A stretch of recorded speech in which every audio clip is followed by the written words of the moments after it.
আসসালামু আলাইকুম, খেলা বাতাস চ্যানেলের পক্ষ থেকে চলে আসলাম নতুন একটি ভিডিও নিয়ে। বিশ্বকাপে বাংলাদেশে আরেকটি হারের পর আবারও সাকিব আল হাসানকে কাঠগড়ায় তুলেন বীরেন্দ্র সেহবাগ।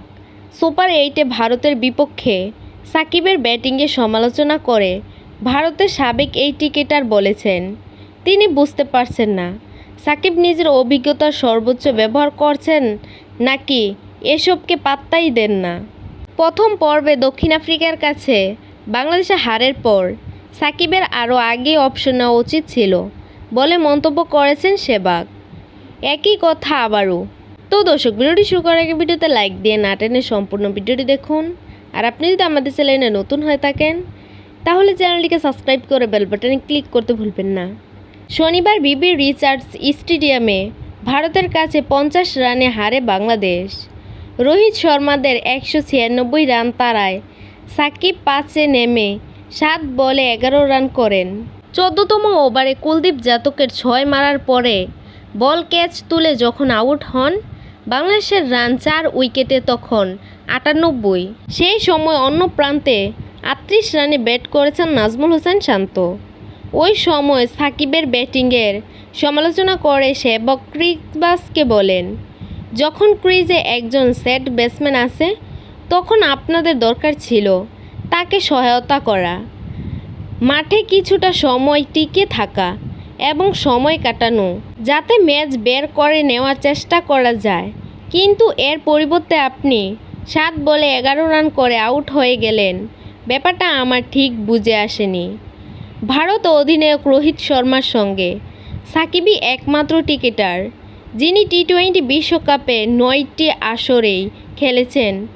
সেহবাগের মতে সাকিবের ব্যাটিংয়ের অভিজ্ঞতার ছাপ পাওয়া যাচ্ছে না, তার এখন তরুণদের জন্য জায়গা করে দেওয়া উচিত বলেও মন্তব্য করেছেন সাবেক ভারতীয় ওপেনারের। সে বেশ অভিজ্ঞ, কিন্তু সে কি অভিজ্ঞতার সর্বোচ্চ ব্যবহার করেছে নাকি এসবকে পাত্তাই দেয় না, নাকি এটা ভেবেছে যে লক্ষ্য তো অনেক বড়, মাত্র একটা ছক্কা মারলাম, এবার প্রতি বলই ছক্কা মারব।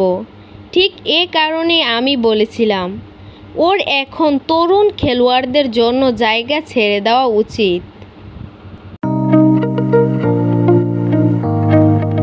প্রথম পর্বে দক্ষিণ আফ্রিকা এবং বাংলাদেশ ম্যাচের পর সেহবাগের কড়া সমালোচনার পর ম্যাচেই সাকিবের নেদারল্যান্ডসের বিপক্ষে 64 রানের অপরাজিত ইনিংস খেলেন। ভারতের বিপক্ষে ম্যাচের পর সাংবাদিকরা তাকে এটাই শেষ টি-20 বিশ্বকাপ কিনা জিজ্ঞেস করলে সাকিবের উত্তর ছিল এরকম, লাস্ট কিনা যায় না, পৃথিবীতে যে কোনো সময় যে কোনো কিছু হওয়া সম্ভব। এটা তো ডিসাইড করবে আসলে ক্রিকেট বোর্ড।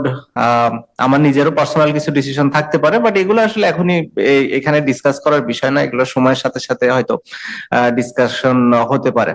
আপনি যে বলেছিলেন 2025 চ্যাম্পিয়ন্স ট্রফি আপনার শেষ হবে, বিদায় নেবেন এরপর? না, বলেছিলাম যে তখন পর্যন্ত যে চিন্তা তো চেঞ্জ হতেই পারে।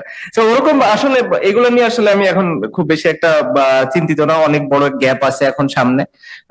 নিজের উপরে রিফ্লেক্ট করা যাবে, দলের প্রয়োজনীয়তা রিফ্লেক্ট করা যাবে, বা যদি টিম মনে করে যে না আমার দরকার আছে, আমি যদি মনে করি যে আমার টিমের দরকার আছে, আমি ওইভাবে ডিজায়ার ফিল করতেছি, দেন মানে সবকিছু যদি সব ঠিকঠাক হয় দেন এটা খেলার বিষয়। না হলে এনজয় না করলে তো অবশ্যই খেলার বিষয় না। বাট